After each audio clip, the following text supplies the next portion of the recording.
भैया है देवघर में बाबा के बड़ा दरबार लगल बा। भैया है देवघर में बाबा के बड़ा दरबार लगल बा। अति पावन पूरा सावन भोला के घर द्वार सजल बा। भोला के घर द्वार सजल बा।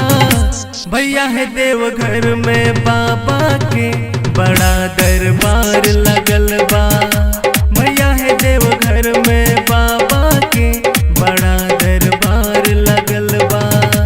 अति पावन पूरा सावन भोला के घर द्वार सजल बा। भोला के घर द्वार सजल बा।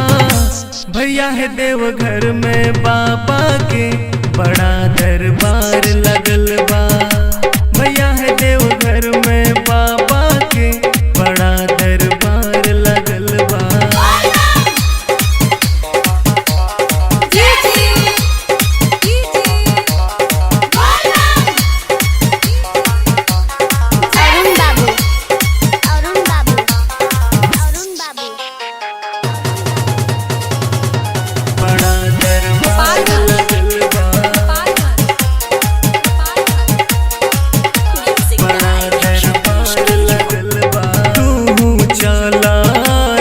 काला भोला जी के धाम, भोला जी के धाम। बाबा के महिमा तहरो पर होई पूरा होई काम, पूरा होई काम।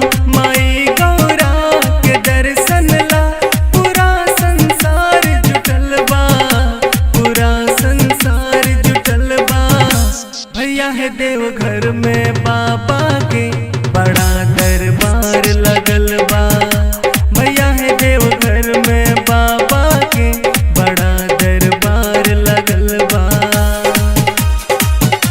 बड़ा दरबार लगल बा। बड़ा दरबार लगल बा।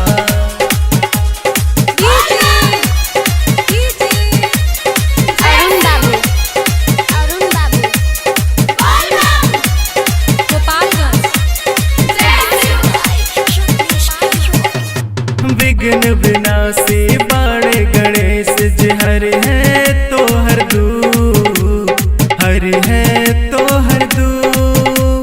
कसहूँ कई के एक बेर चला मनवा होई खुश, मनवा होई खुश। केहू नहीं के बड़ा छोटा सबके वहाँ प्यार मिलल बा। सबके वहाँ प्यार मिलल बा। भैया है देवघर में बाबा के बड़ा दरबार लगल बा। भैया है देवघर में बाबा के बड़ा दरबार लगल बा।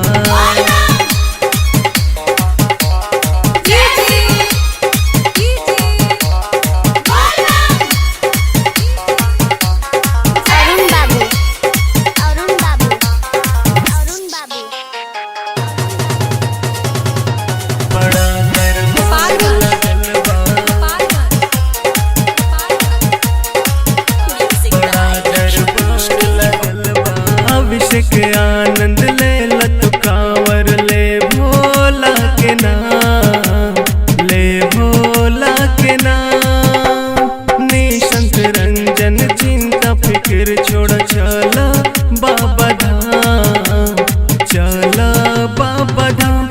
जे भी आइल शरणिया में कृपा पार मिलल बा। कृपा पार मिलल बा। भैया है देवघर में बाबा के बड़ा दरबार लगल बा। भैया है देवघर में बाबा के बड़ा दरबार लगल बा। अति पावन पूरा सावन भोला के घर द्वार सजल बा। भोला के घर द्वार सजल बा। भैया है देवघर में बाबा के